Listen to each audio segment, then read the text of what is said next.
Today we have a 2013 Mini Cooper 1.6 diesel with roughly 82,000 miles on it. So as part of the service on this vehicle, I'm going to be changing the oil and filter. And for that we will need the bonnet open, if I can find the catch. There it is. Right, so as with all cars I change oil and filter on, it's a good idea just to pull the dipstick up a bit or take it right out, or take the oil filler cap off, or both. Just allows air back into the engine as the oil's draining out, lets it drain out a bit more smoothly. This is the oil filter underneath this cap here, which is what we'll tackle first. So this housing is a 27mm hex on the top. You could use a spanner if you got one, whatever you got to hand really.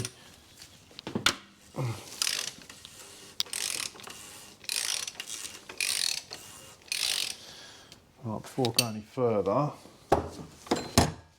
I've got some blue roll up here, I'm just going to jam down here. It's going to make a mess whatever you do. Unfortunately, it's a bit difficult to avoid.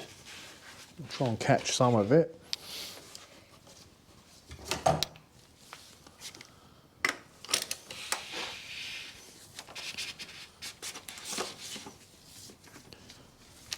You just need to pull it out and get it up right quickly.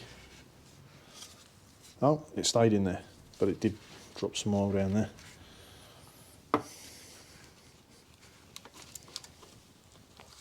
That is quite tight. There it goes.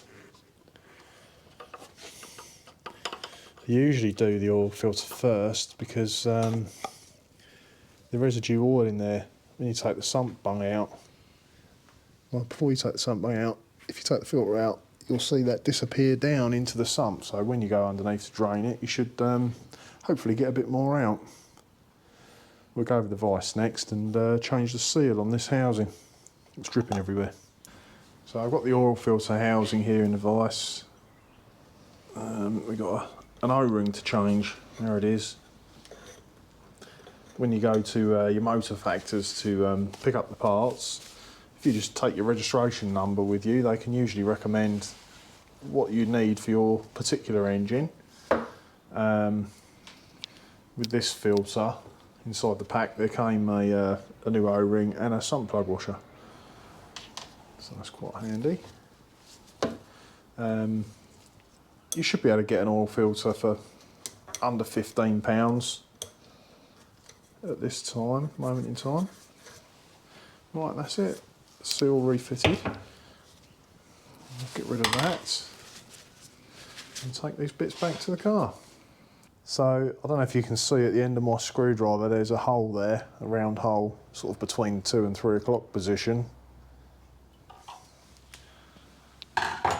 And that relates to this peg which sticks out at the bottom of the oil filter. So we need to make sure that goes into that hole there.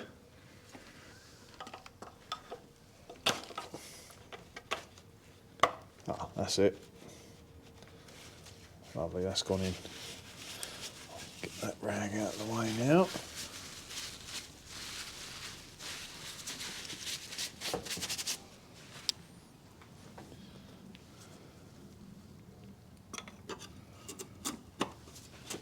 You'll have to push this down a little bit because it needs to slot in the centre of the filter. Oh, that's it.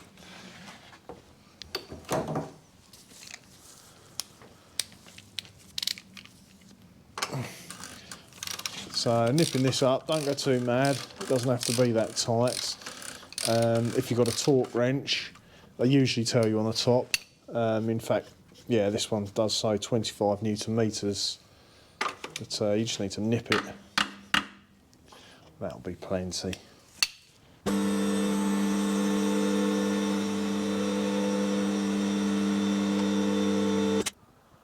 So as with most cars nowadays, it's got a belly pan or an under tray which needs to be removed to gain access to the sump plug. So I'll go ahead and undo these fixings. They're only a Phillips screw which you have to turn about half a turn.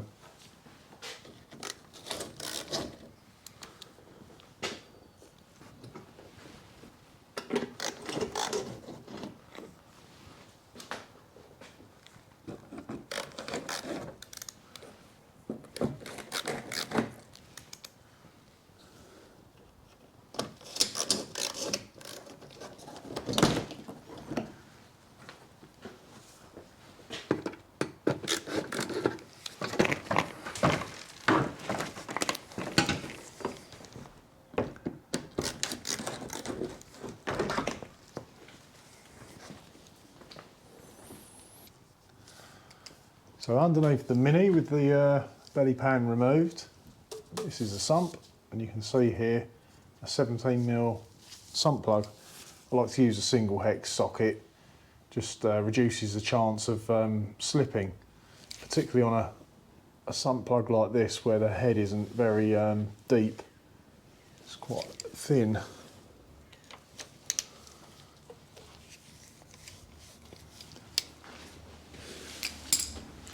Right, so I have the drainer ready.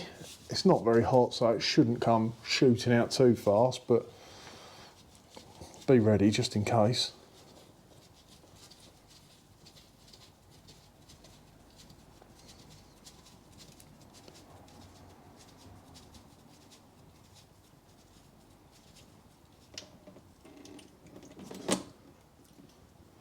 Only just.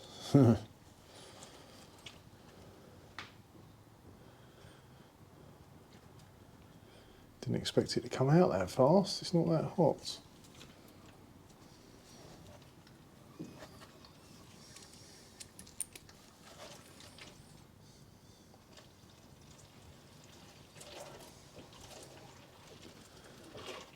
I'll probably start dripping in a minute.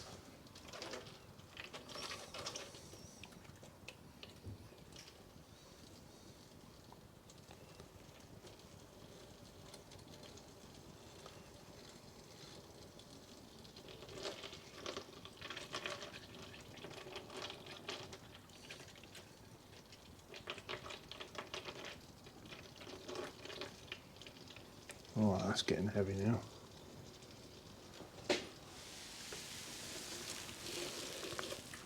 Oh.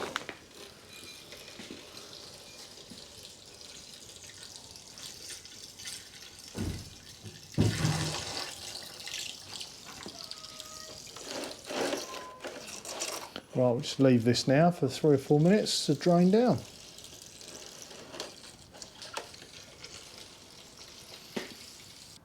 So generally I would just give this washer a wipe down, make sure it's not crushed or split. Normally they're good to go, I don't know, 3 or 4 times, but being as we got a new one in with the filter, I'll just change that anyway.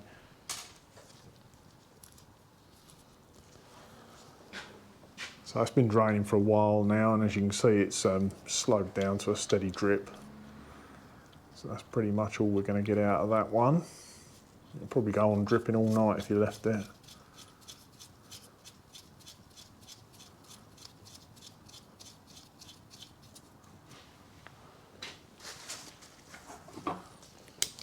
Nip that up.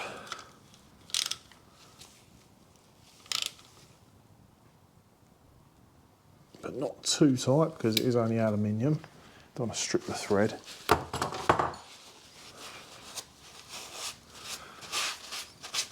Okay, we'll drop the ramp down and get some oil back in the engine.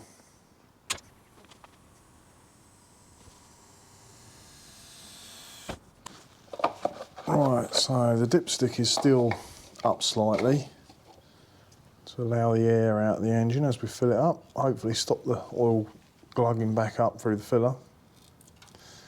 So when you go to your parts outlets or order the parts you need online, all you need is your vehicle registration number, and they'll be able to tell you what you need for your vehicle's engine.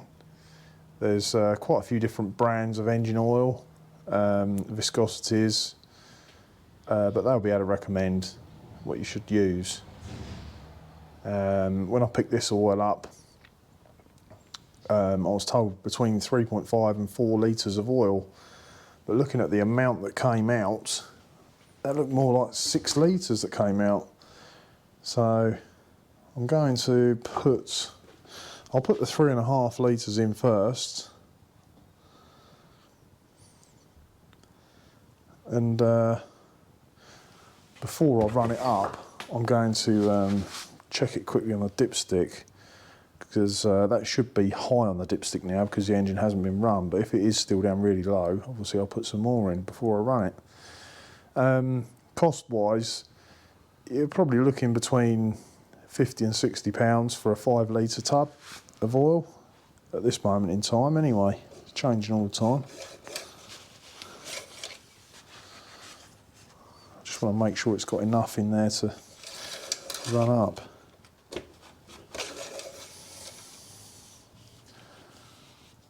Yeah, it's on the minimum mark. I'll put the other ½ litre in.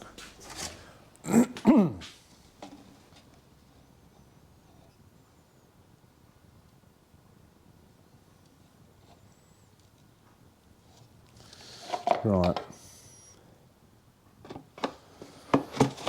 So I'm expecting to have to top this up again, but I don't really want to put too much in because then you end up having to get back underneath and drain a bit out. Too much oil can cause damage, just like not enough. So, okay, all I'm going to do now is fire it up and let it tick over.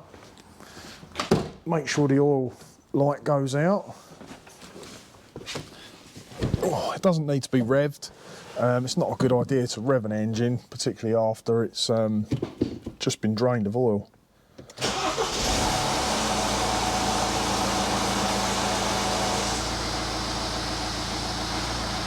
Well, you could hear there, that took a little while for the pressure to build up, which is why you don't rev an engine that's been drained and just refilled. But there's no oil pressure warning lights on, so that's all you need to do. We'll give that probably 3 or 4 minutes to settle, and then dip it and see what level we're at. Right, now it's stood for a while, 3 or 4 minutes. Let's see what level we're at. I'm expecting it to be a bit low by the sounds of that. Yeah, that's on the minimum. You can see the ring there is the minimum, and this one here is the maximum. So I want to be as close to that maximum as possible, preferably without going over it. So I'll stick another drop of oil in. I'll probably do ½ litre. It's a good idea just to top up in small dribs and drabs rather than putting in too much and having to crawl around underneath and drain it down and make a mess everywhere. So I'll leave that for 3 or 4 minutes to settle down. You don't need to run it again because the oil's already circulated and filled the filter and the galleries. Give it 3 or 4 minutes, dip it again, and just keep repeating that process until you get as close to the maximum as possible. Right, that's stood for another 3 or 4 minutes. I've topped up a couple of times in little dribs and drabs. And so far, we are up to 6 litres. So the 3.5 to 4 that I was told. Yeah, that should be fine. That's on the maximum there. So the 3.5 to 4 litres that I was told clearly wasn't correct. Get this oil filler cap back in. Right, we need to take it up in the air and get the undertray back on. I tend to leave them off just in case I make a mistake and put too much in and have to drain it down. Saves taking it back off again.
So undertray's back on.